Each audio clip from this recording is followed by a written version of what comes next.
दोस्तों, मैं चंदन सर अपने YouTube channel the best classes में आपका स्वागत करता हूं। आज आपका टॉपिक है असत्य फल या आभासी फल।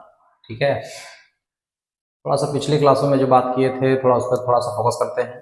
हमने आप लोगों को बताया था कि पुष्प के 4 भाग होते हैं, वाह्यदल, दल, पुमंग और जायान। ठीक, दल, पुमंग और जायान, 4 लोगों के बारे में बात हुई थी हमारी, जिसमें से मैंने आप लोगों को बताया था कि जायांग को देखते हैं थोड़ा सा। जायांग की संरचना के बारे में बात करें तो कुछ इस तरह की संरचना होती थी जायांग की। ठीक है, पुष्प में जायांग इसी प्रकार से होता है। ठीक है, इस वाले भाग को क्या कहते हैं? वर्तिकाग्र कहते हैं, जैसा कि आपको पता है। इसको कहते हैं वर्तिका, इसको कहते हैं अंडाशय। क्या कहते हैं बच्चा? अंडाशय कहते हैं। अंडाशय के अंदर क्या होता है? बीजांड होता है। ठीक है, बीजांड होता है, इसी को अंडाणु भी कह देते हैं। ठीक है, क्लियर हो बच्चा? ये जो अंडाशय है या पुष्प का जो भाग है, पुष्प है, ये जो होता है जिसके ऊपर स्थित होता है उसे पुष्पासन कहते हैं। क्या कहते हैं बेटा? पुष्पासन कहते हैं। इंग्लिश में इसी को प्लेसेंटा भी कहा जाता है। ठीक, नॉर्मली क्या होता है कि जब परागण यहाँ से आता है, यहाँ पे आता है, यहाँ पे आता है, परागण यहाँ पे जब आता है तो इनसे यहाँ पे नमी होती है, जैसा कि पिछले वीडियो में बता दिया चुका है, नमी होती है और इनसे निकलते हैं पराग नली। क्या निकलते हैं? पराग नली। कहाँ तक जाते हैं? बीजांड तक जाते हैं। इधर तक जाते हैं भाई, ये आपका बीजांड तक जाते हैं। ठीक, यहाँ से नर युग्मक जाता है कहाँ? बीजांड के पास। ठीक है, एक केंद्रक हो गया। जब नर युग्मक मादा युग्मक से मिलता है, ठीक है, या अंडाणु से मिलता है, तो क्या होता होगा यहाँ पे? यहाँ पे होता होगा निषेचन। क्या होता है भाई?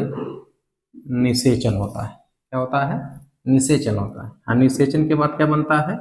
निषेचन के बाद बनता है युग्मनज। क्या बनता है? युग्मनज होता है 2n टाइप का, द्विगुणित होता है। मतलब यहाँ पे अंडाणु भी n टाइप का हो गया, यहाँ से परागकण भी n टाइप का हो गया, दोनों एक दूसरे से मिले तो क्या बन गया? 2n टाइप का। युग्मनज से जब युग्मनज में जब विदलन होता है तो यहाँ से बनता है क्या चीज बच्चा? भ्रूण बनता है। ठीक है, अब भ्रूण ही आगे चल के बीज में कन्वर्ट होता है। किस में कन्वर्ट होता है? बीज में। तो हम ये कह सकते हैं कि बीजांड से किसका निर्माण होता है?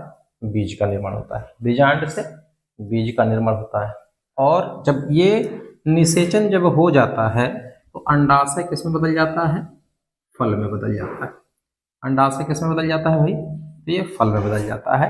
यानी हम कह सकते हैं कि नॉर्मली पुष्प में निषेचन के बाद, ठीक है, निषेचन के बाद नॉर्मली पुष्प में निषेचन के बाद अंडाशय से फल का निर्माण होता है। ऐसे फल को सत्य फल कहा जाता है या ट्रू फ्रूट कहा जाता है।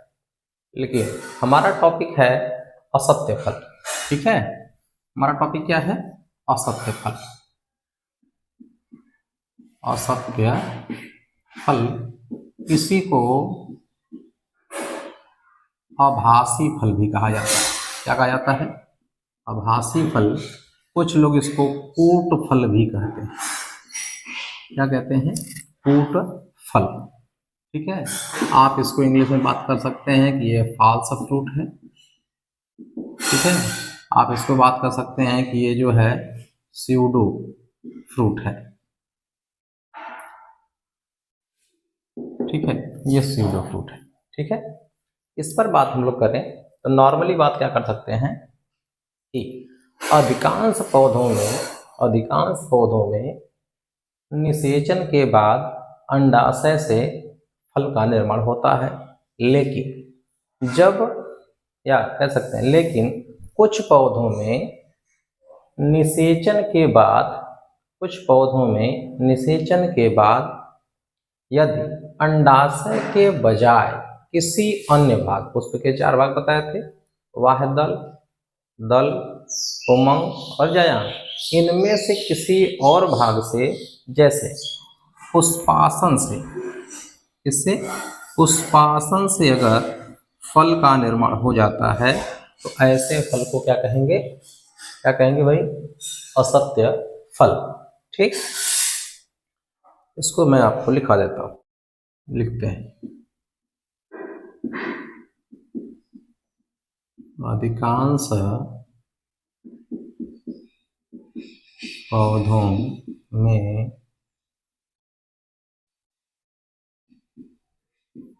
फल का निर्माण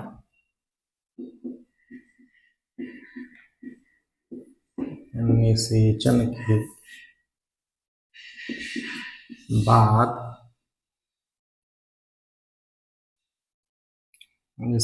के बाद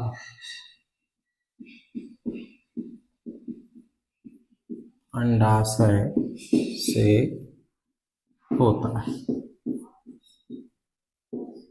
परंतु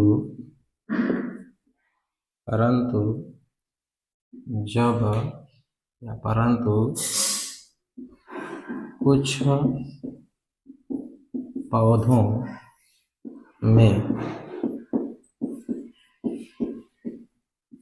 निषेचन के बाद जब फल का निर्माण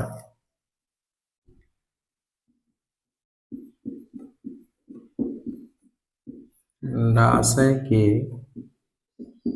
बजाय पुष्प के किसी अन्य से, पुष्पासन से होता है तो इसे असत्य या आभासी फल कहते